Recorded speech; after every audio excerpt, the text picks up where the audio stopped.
Trump దెబ్బకు భారతీయ విద్యార్థులు విలవిలలాడుతున్నారు. Campus బయట ఉద్యోగాలు అంటే ప్రస్తుతం భయపడే పరిస్థితి నెలకొంది. ఎప్పుడు డిపోర్టు చేస్తారో తెలియదు, ఎప్పుడు దేశం నుంచి బయటకు పంపుతారో తెలియకపోవడంతో బిక్కుబిక్కుమంటూ గడపాల్సి వస్తోందని విద్యార్థులు ఆవేదన చెందుతున్నారు. భారతీయులే కాదు, వివిధ దేశాలకు చెందిన విద్యార్థులకు కూడా ఇబ్బందులు ప్రారంభమయ్యాయి. క్యాంపస్ బయట విద్యార్థులు పార్ట్ టైం చేస్తే డిపోర్టు చేయాలని కఠిన ఆంక్షలు ఉండడంతో చాలా మంది విద్యార్థులు పార్ట్ టైం ఉద్యోగాలకు స్వస్తి పలికినట్లు తెలుస్తోంది. కొంతమంది విద్యార్థులైతే తాము ఇక్కడ కొన్ని రోజుల వరకు ఎలాంటి పార్ట్ టైం ఉద్యోగాలు చేయలేం, మీరే తమకు డబ్బులు పంపాలని తల్లిదండ్రులకు ఫోన్ చేసి చెప్తున్నారట. సాధారణంగా F1 వీసాపై అమెరికాలో చదువుకునే విద్యార్థులు ఆయా యూనివర్సిటీల్లో వారానికి 20 గంటలు పనిచేసుకోవచ్చు. వేసవి సెలవులు, సెమిస్టర్ల మధ్య గ్యాప్తో అయితే 40 గంటలు పనిచేసుకోవచ్చు.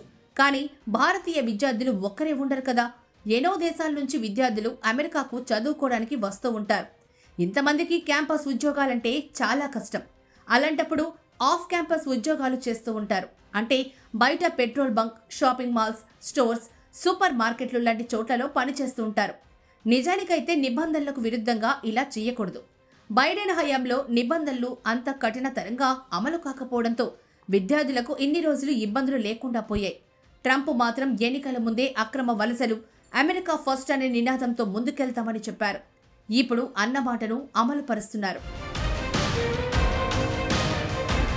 విదేశీ విద్యార్థులు పార్ట్ టైం ఉద్యోగాలు మానేస్తే స్థానిక వ్యాపార సంస్థలకు ఇబ్బందులు తప్పవని తెలుస్తోంది. స్థానికంగా స్టోర్లలో పనిచేయడానికి కాస్త తక్కువ జీతమైన విద్యార్థులే పార్ట్ టైం ఉద్యోగాల పేరుతో ఎక్కువగా పనిచేస్తుంటారు. ఇప్పుడు డిపోర్టు చేస్తారనే భయంతో చాలా మంది ఆ ఉద్యోగాలను మానేస్తున్నారంట. దీంతో పనిచేయడానికి ఎవరు ముందుకు రాకపోవచ్చని అంటున్నారు. ఈ కారణం చేత స్థానికంగా ఉండే కొన్ని సంస్థలు తీవ్ర ఇబ్బంది పడే అవకాశం ఉందని తెలుస్తోంది. ఇది కాకుండా స్టెమ్ ఓపీటీపై వివిధ కోర్సులు చేసే విద్యార్థుల పరిస్థితి మరింత అగమ్య గోచరంగా మారనుంది. వీరు ఉద్యోగస్తులు కాదు, ఏదో ఒక కోర్సు నేర్చుకుంటూ ఉద్యోగం సంపాదించుకోవడానికి అమెరికా దేశం ఇచ్చే 36 నెలల వీసాపై ఆధారపడి ఉంటుంటారు.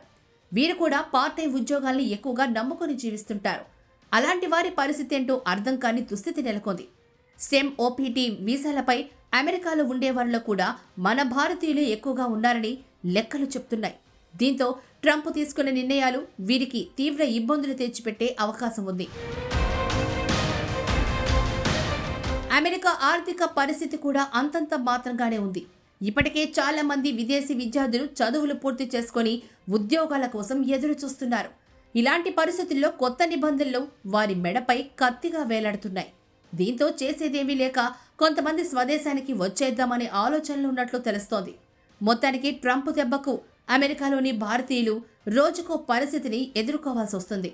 గతంలో ట్రంప్ హయాంలో అమెరికాలో అడుగుపెట్టిన భారతీయులే నేడు ట్రంప్ పాలనలో నిబంధనలు కఠినతరంగా ఉన్నాయని చెప్తున్నారు. మొత్తంగా ఊహించని పరిణామాలతో అమెరికాలో విదేశీ విద్యార్థులు తీవ్ర ఇబ్బందులు పడుతున్నారు. ఇప్పటి వరకు భారతీయులను డిపోర్టు చేయలేదు, కానీ ఇక ప్రారంభం అవ్వొచ్చనే సంకేతాలే వస్తున్నాయి. దానికి సంబంధించి అధికారులకి స్పష్టమైన ఆదేశాలు ఇచ్చినట్లు తెలుస్తోంది. సో అమెరికాలో ఉండే తెలుగు విద్యార్థులు జాగ్రత్తగా ఉండాలని అంటున్నారు.